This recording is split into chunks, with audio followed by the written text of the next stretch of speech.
Money was never the problem. These people earned more than most will see in a lifetime. Some were paid thousands a week, when that kind of money could buy houses outright. Others made millions before they turned 30. From the outside, it looked settled, success that had already paid for the future. But when they died, the numbers told a different story. Small estates, outstanding debts. In some cases, nothing at all. So the question isn't why they were famous, it's why the money never stayed. Because across these stories, something keeps repeating. Not one mistake, not one scandal, but a pattern that's much harder to see while it's happening. Number 1. Judy Garland. The contract looked like stability. A fixed fee, a London residency, a schedule that didn't change week to week. After years of chaos, it must have felt like control. But by the time Judy Garland stepped onto that stage in 1967, the numbers already told a different story. At her peak, she had earned what most people would call life-changing money. Even in the 1940s, her weekly salary at MGM could reach thousands. Later, live performances brought in hundreds of thousands more. On paper, there was always another reset just around the corner, another run of shows, another paycheck big enough to clear everything. But the money rarely stayed where it landed. Part of it moved through people who managed her career and finances, figures whose influence was later described in blunt terms. Part of it disappeared into taxes that kept catching up no matter how much came in. And part of it was tied to a working pattern that never really allowed for accumulation. Earn, pay off, start again. The cycle repeated until it stopped feeling temporary. That's why the London contract mattered. Not as a comeback, but as a form of predictability, a weekly amount she could count on in a place far from the system that had always taken as much as it gave. It wasn't about rebuilding wealth anymore. It was about staying afloat. When she died in 1969, the figure often attached to her estate was around $40,000. Not nothing, but not what people imagine when they think of one of the most recognizable stars of her time. The image had always suggested abundance. The reality was a life where money kept moving, but rarely settled. Number 2. Mickey Rooney. At one point, the math looked almost absurd. Before he turned 20, Mickey Rooney was earning around $250,000 a year. By 1939, he was the #1 box office draw in the United States. Later, on Broadway, his weekly income could climb into the tens of thousands. From the outside, it looked like the kind of career that solves the money question permanently. But the problem wasn't earning, it was what happened after. Rooney's finances didn't collapse all at once. They eroded through a series of decisions and habits that never quite stopped. Gambling was one of them, not as a one-time mistake, but as a pattern. There are accounts of nights in Las Vegas where tens of thousands disappeared in a single sitting. Horse racing became another drain, structured in a way that made losing feel temporary and winning feel just close enough to justify the next bet. Then there were the legal obligations that don't pause when income does.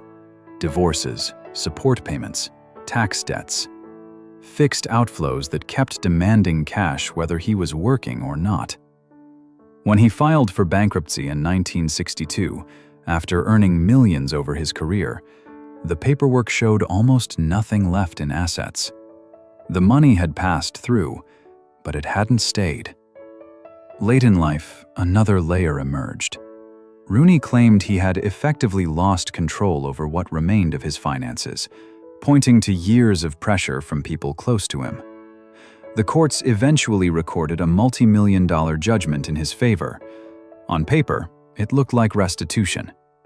In practice, it didn't restore what had already been spent or lost. When he died in 2014, the widely reported figure for his estate was around $18,000. For someone who had once represented the very peak of Hollywood success, the numbers at the end weren't dramatic. They were small, almost ordinary. And that contrast between the scale of what he earned and how little remained doesn't point to a single failure. It points to a pattern that never really broke. Number 3. Barbara Payton. By the early 1950s, the checks were already big enough to suggest a long career. At her peak, Barbara Payton was earning thousands a week during production. Fast money, visible success, and a studio system that still had room for her. Nothing about it looked temporary.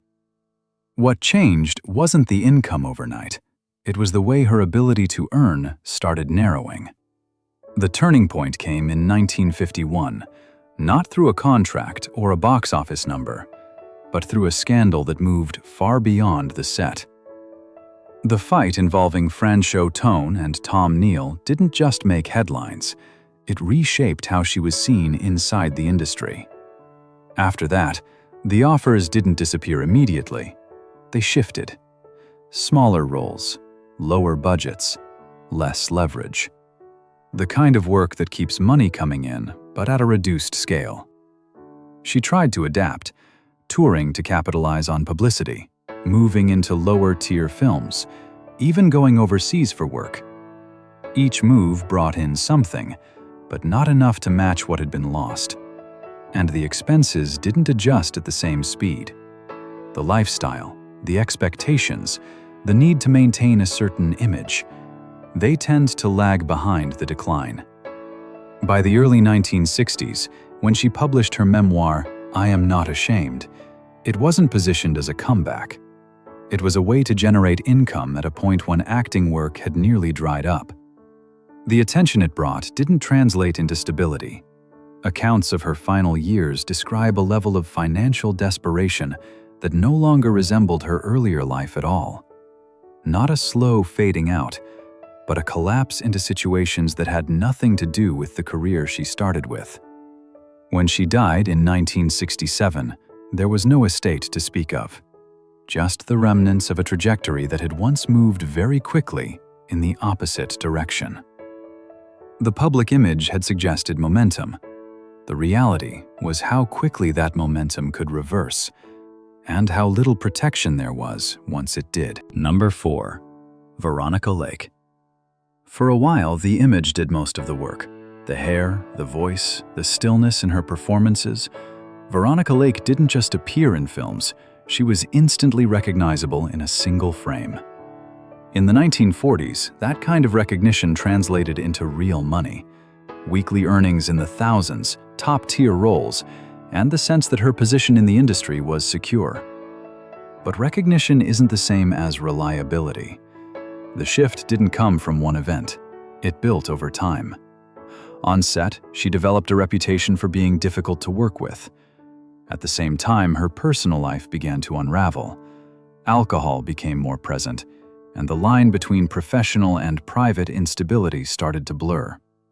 None of that immediately erased her income, but it changed how often she was hired, and for what. Fewer roles meant less consistent money, and when income becomes irregular, small problems compound. By the early 1950s, the pressure was no longer private. There were reports of financial strain, legal disputes within her family, and signs that the money she once earned wasn't there to fall back on. Maintaining the image of success, clothes, appearances, a certain standard of living, doesn't stop just because the paychecks shrink. Then came the moment that made the shift visible. In 1962, a reporter found her working as a cocktail waitress in New York. Not as a story she chose to tell, but as something discovered. She had even been using a different name. The contrast was immediate and difficult to ignore.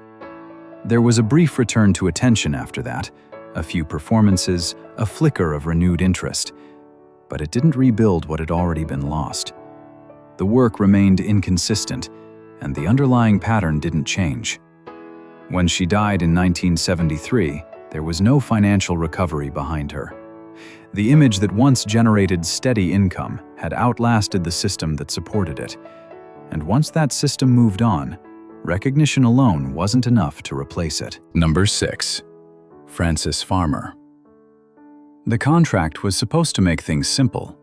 In 1935, Frances Farmer signed a 7-year deal with Paramount. A fixed weekly salary, steady roles, and a clear path through the studio system. In the middle of the Great Depression, that kind of arrangement wasn't just opportunity, it was security. But security in Hollywood often came with conditions that didn't show up on paper. Farmer never fully aligned with what the studio expected. She moved between film and theater, choosing control over consistency. And that choice had consequences. Stage work gave her creative freedom, but it didn't provide the same financial stability. The income became uneven, and the system she stepped away from wasn't easily re-entered. At the same time, her personal life grew more unstable. Alcohol, legal trouble, and a series of public incidents began to reshape how she was perceived. In 1942, an arrest led to fines and probation. When part of that fine went unpaid, it became more than a financial issue. It triggered a legal process that placed her under court-ordered psychiatric care. For several years, she was effectively removed from the industry. And during that time, the one thing that keeps any financial system alive, regular income, disappeared completely. When she returned in the 1950s, she wasn't returning to the same position. The contracts were gone. The leverage was gone. What remained were smaller jobs, local work, and attempts to rebuild a life without the infrastructure that had once supported it. Over time, assets were sold, opportunities narrowed, and stability became something temporary rather than lasting. By the end, there was no accumulation, only what could be managed in the moment. When she died in 1970, there was no estate behind her, just a career that began with structure and ended without it. Number 7. Bela Lugosi. The image never really changed. Decades after Dracula, Bela Lugosi was still associated with the same voice, the same presence, the same character that made him famous in 1931. It was the kind of recognition actors spend entire careers trying to achieve. But recognition and earning power don't always move together. Even at the height of his success, the financial structure around Lugosi was limited. His fee for Dracula, the role that defined him, was modest by later standards, especially for something that would become so culturally permanent. And as the years went on, that association became a constraint. Offers came, but often within a narrow range of roles that didn't expand his opportunities or his income. Work continued, but not at a level that allowed for long-term stability. There were periods where roles were smaller, budgets were tighter, and the industry itself was shifting toward new faces and different kinds of performances. The image that once created demand began to limit it. Expenses, on the other hand, don't adjust as easily as roles do. A career built on intermittent work tends to produce intermittent income. Without a consistent flow, it becomes difficult to build anything that lasts beyond the next job. When Lugosi died in 1956, the details around his finances were straightforward. His estate listed very little in cash. The costs associated with his funeral were covered by people close to him, family members, rather than the industry he had helped shape. He was buried in the costume that made him famous, not because he requested it, but because it was the image people remembered. The character endured. The financial reality behind it did not. Number 8. Bill Robinson. At his peak, the numbers were hard to ignore. Bill Robinson was one of the highest-paid black entertainers in America, earning thousands a week in the 1930s, and reportedly millions over the course of his career. For his time, that level of income wasn't just success, it was exceptional. But the way that money moved tells a different story. Robinson had a reputation for generosity that went beyond small gestures. There are accounts of him paying for public improvements in his hometown, including covering the cost of installing traffic lights at a dangerous intersection. It wasn't a symbolic donation, it was his own money, spent directly, without the expectation of return. At the same time, there was another pattern. Gambling wasn't occasional. It was part of how he lived. Dice games, regular losses, and a willingness to keep going even after the money had already started to thin out. These weren't isolated incidents. They formed a cycle. Earnings came in at a high level, but outflows matched or exceeded them over time.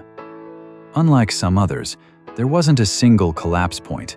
No one scandal, no one lawsuit that changed everything overnight. Instead, it was gradual. The kind of erosion that doesn't feel urgent in the moment because the next paycheck always seems close enough. But eventually, the gap between income and stability becomes visible. When Robinson died in 1949, reports placed the value of his estate at under $25,000, much of it tied up in possessions rather than liquid cash.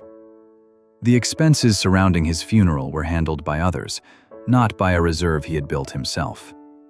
He had earned more than enough to secure his future, but the way the money was used and lost meant that very little of it stayed where it started. Number 9. Harry Langdon. For a brief period, Harry Langdon was mentioned in the same breath as Chaplin and Keaton. In the late 1920s, that wasn't exaggeration. It reflected real status, real demand, and income that could reach thousands of dollars a week. The system was working exactly as it was supposed to. Until he stepped outside of it. Langdon's strongest films had been shaped in collaboration, particularly with director Frank Capra. The structure around him, writers, directors, studio oversight, wasn't just support, it was part of what made the work succeed. But at the height of that success, he chose to take control, dismissing Capra and moving forward on his own terms. The decision didn't fail immediately, but without the same framework, the results changed. Films under his control began to underperform, box office numbers dropped, and once that happens, the industry reacts quickly. Contracts end, opportunities narrow, and the regular income that once felt guaranteed disappears. The financial consequences followed fast. In 1931, Langdon filed for bankruptcy, with debts that far exceeded what he still had in assets. Taxes, legal obligations, and ongoing payments, things that don't pause just because income does, continued to accumulate. What had once been a high-earning career became irregular work, occasional roles, script contributions, small checks that covered the moment, but not the future. There wasn't a dramatic comeback, just a gradual shift into the margins of the industry he had once led. When he died in 1944, the summary was simple. He had been one of the highest-paid performers of his time, and by the end, there was very little left to show for it. The system had elevated him quickly. Outside of it, maintaining that position proved much harder. Number 10. Louise Brooks. By the late 1920s, Louise Brooks had already done what many actors spend a lifetime chasing: leading roles, studio backing, and a screen presence strong enough to carry entire films. The path in front of her didn't look uncertain. It looked established. What makes her case different is how little attention she paid to the one thing that sustains that kind of career over time. Brooks later calculated her total lifetime earnings with surprising precision, just over $100,000 across film, theater, and other work. Not a trivial amount for the era, but not the kind of figure that allows for long-term security without careful management. And by her own account, management wasn't something she focused on. Money came in, but it wasn't tracked, structured, or preserved with any real intention. When her film career slowed, the shift was immediate. Without steady roles, there was no fallback system in place. She moved into smaller jobs, writing, retail work, positions that provided income week to week, but didn't rebuild anything larger. The transition wasn't dramatic at first. It was practical, necessary. But over time, that kind of work creates a ceiling. It maintains survival, not recovery. There were moments where she tried to reframe her story, including attempts to write about her own life. But even those efforts didn't translate into sustained income or a return to her earlier status. The financial trajectory had already changed direction. By the time she died in 1985, she was living modestly, supported in part by a small stipend rather than accumulated wealth. Her career had been visible, her finances had not, and without attention to one, the other didn't hold. Number 11. Errol Flynn. The image demanded a certain kind of life. Not careful, not restrained, something larger, faster, always in motion. By the time Errol Flynn became one of Hollywood's defining leading men, that image wasn't just on screen. It had already started shaping how he lived. At his peak, the money matched the persona. Major contracts, high salaries, and a steady stream of roles that kept him visible and in demand. There was no shortage of income. But the way it was used made stability difficult from the start. Flynn didn't just spend money. He built a lifestyle that required constant spending. Houses, travel, parties, a sense of scale that had to be maintained because it was part of who he was, publicly understood to be. The line between image and reality blurred, and maintaining that image came with a cost that didn't adjust easily when work slowed down. There were also interruptions that affected his earning power directly. Legal battles, including a widely publicized trial in the 1940s, didn't end his career, but they shifted how he was perceived and how consistently he worked. Income became less predictable, but the outflow remained high. Health added another layer. Years of excess, alcohol, physical strain, a relentless pace began to show. And when health declines, so does the ability to sustain the kind of work that once generated large checks. By the end of his life, the contrast was clear. The man who had represented adventure and abundance was no longer operating at that level financially. The earnings had been real. So had the costs of sustaining the life built around them. He died in 1959 at the age of 50, not without money at all, but far from the kind of security his career once suggested. The image had always been expansive. The structure behind it was not. Fame made them visible. It didn't make them secure. The money came in, but it rarely stayed, and by the end, what remained was often far smaller than anyone expected. If there's a pattern here, it's not about failure. It's about a system that never promised stability in the first place.